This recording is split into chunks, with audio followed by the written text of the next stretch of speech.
Are we still in this Scrum versus Kanban combat? Or maybe we have moved to a more Pacific approach? Do we still get those teams to tell you we are doing Kanban with a certain air of superiority? We are a mature team. We don't need Scrum anymore. I really get that a lot. So, has it become a badge of honor to do Kanban?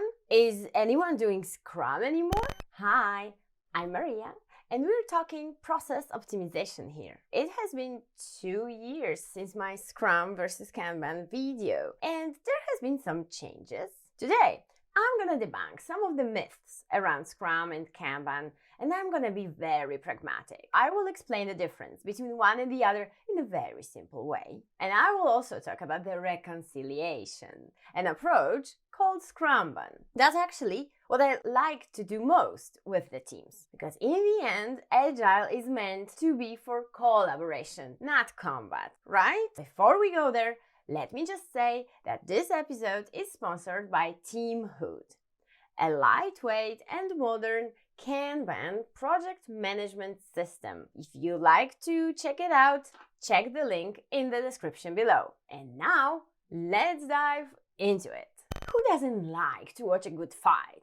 Scrum versus Kanban round 403,000 zillion million. The memes on the subject. I particularly like the superheroes crush. But let me start with the guides. It's been 2 years since my Scrum versus Kanban video. In that time, people got really creative and started writing guides. First of all, there was the 2020 update in the Scrum guide that made Scrum less prescriptive. So this part of the video, Scrum is more prescriptive, is not relevant anymore. So the Scrum guide gets an update in 2020 in November. And then in December, we get a Kanban guide by Danielle Vacanti. And secondly, a guide for Scrum with Kanban. So now we have 2 more guides on Kanban. And I wonder, is anyone out there thinking about writing another Kanban guide? Scrum used to have the Scrum guide and it was easy. Kanban never had like the guide. What I used to like was the 3D origami Kanban picture by David Anderson, because it was explaining a lot about the Kanban philosophy without really prescribing anything. Right now we have 2 more, so I thought, why don't I make an update to the Scrum versus Kanban video? And I won't be talking about Kanban or Scrum as by the book. I want to just tell you the guides exist if you like to read them. And now let's talk about the usage of Scrum and Kanban. So in the recent survey by the Pragmatic Engineer on the state of the front end, so only front-end developers were surveyed, 69% of the respondents do Scrum or Kanban. For those people who think, well, Agile is so passé, nobody does it anymore, I tell you, people do it. Every 2 of 3 people that you meet probably do one or the other. 52% of those do Scrum, so half of you, so every other developer does Scrum, and 33% do Kanban. 17% of them do both. So there is a Scrumban out there. Whether we like it or not, most of the people working in technology does Scrum or Kanban. So the topic is just as relevant as ever. So how do I explain the differences in the most simple way possible? So I thought about the flow and the frame. Very serious stuff here. So Scrum focuses on creating a frame within which to work. It does prescribe meetings, roles, and tools. What I like about it is that Scrum helps us automate the process around our work. And admit it, you all like automation. You should at least hear me out. Meanwhile, Kanban is more focused on optimizing the flow of work, which can happen in the frame that Scrum creates. Kanban suggests some meetings that nobody really knows or follows, except for the daily stand-up. So, as I said, Scrum prescribes roles, meetings, and tools. It gives a frame. And this frame helps the teams, especially the ones that just started working together, to start collaborating together. And it is founded on the basis of all the Scrum Masters here say empiricism, but what I actually want to say is habit. Scrum is founded on the basis of a habit, and that habit is created thanks to a cycle. cycle is the sprint. It's called the heart of Scrum. And within it, you are doing the same meetings on the same cadence. It is very powerful for its simplicity. Just create a habit. Automate the process. Don't think about it. Put it in your unconscious. Imagine a typical scenario of a team working in Scrum. So let's say we start our sprint on a Monday and the whole team decides which stories from the prioritized backlog prepared by the PO will be done in this sprint, and they will also define the sprint goal, what they want to achieve during those 2 weeks. After that, you will start preparing the next sprint, so you meet to refine stories on Wednesdays. Meanwhile, every day you are meeting to plan each day, and that's the daily Scrum. By the end of the second week, you meet to review what has been done and to have a retrospective on the collaboration of the team. And apart from that, we also have the roles, and the roles make it easy. We have Scrum Master that helps us do everything within the frame and explain a little bit why this needs to happen that way.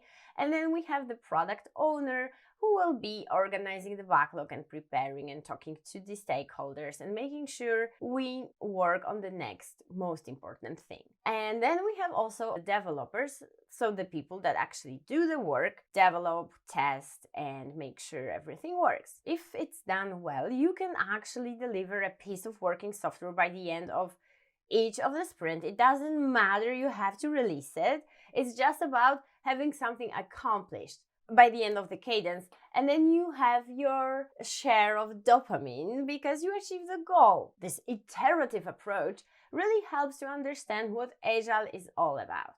And some teams even say that they lag the deadline because every sprint you need to accomplish something, and you get this little rush of adrenaline as well because you want to accomplish something before the sprint ends so you can show it to the rest of the team and the stakeholders. If you look at Scrum this way, is that as bad as you thought? And now let's move on to Kanban. So Kanban doesn't have that kind of automation, autopilot. Since there is no refinement and there is no sprint planning, it's not so easy. You have to actually create those meetings on request. And we all know how that works. It is a bit more chaotic by nature. When there is little left in your to-do list, you should be starting having the refinement. So this is a bit more tricky than just doing it on autopilot every Wednesday like in Scrum.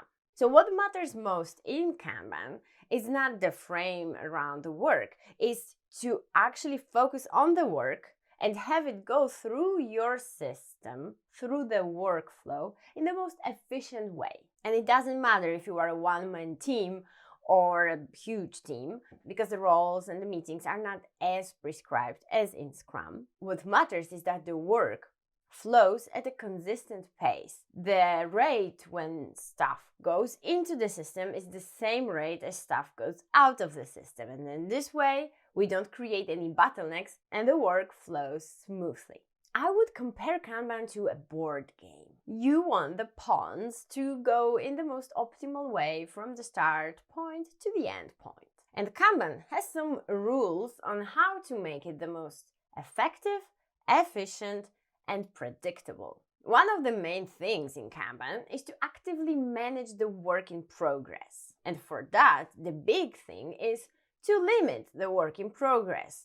It really feels like a board game, and if you want to learn Kanban in a practical way, you will probably play a board game to do it. So that's actually this part of limiting work in progress, actively managing work in progress, is the part that distinguishes teams that do Kanban from the teams that just have a Kanban board. All the processes around it and all the rules that we put in it, they create Kanban method out of it.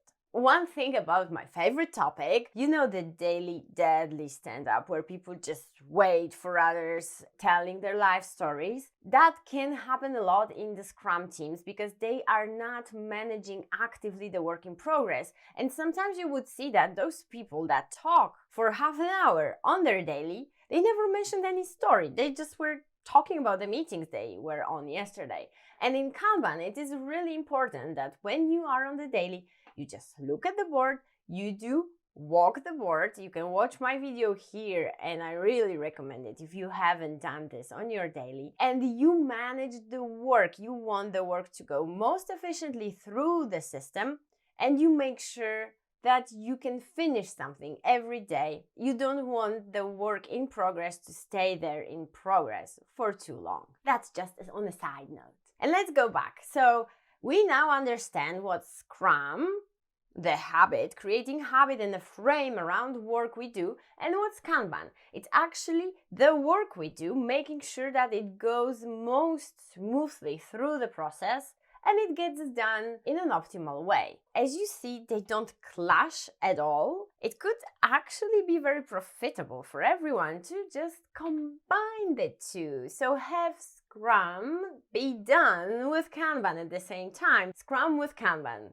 Scrumban, or the hybrid approach. Maybe if we call it the hybrid approach, it would actually become a thing now. They go really well one with another. What I would say is that what we are a bit missing in Kanban, especially if you have done Scrum previously, is this PO person.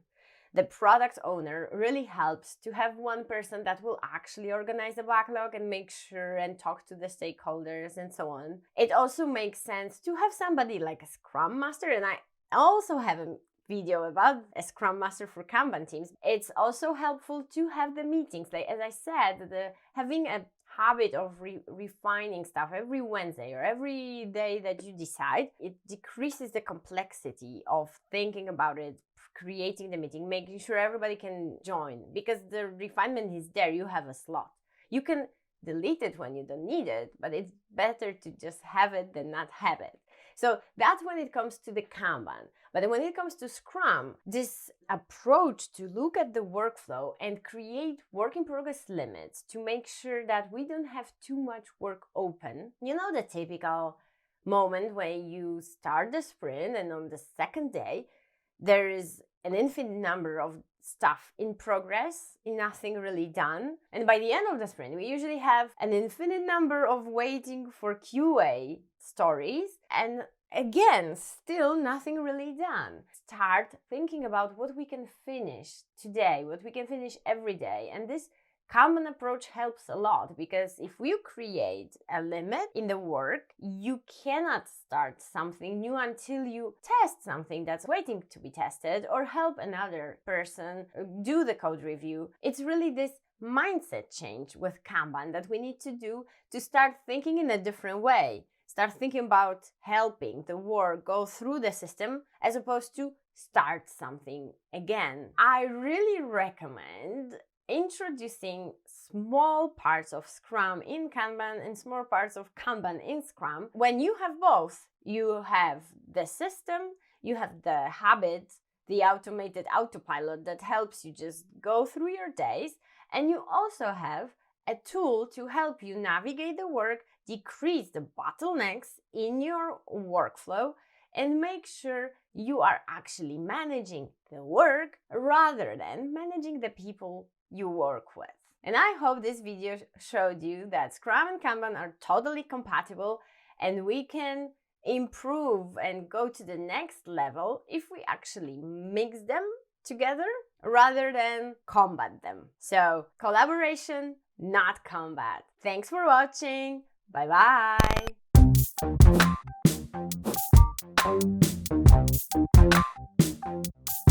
bye.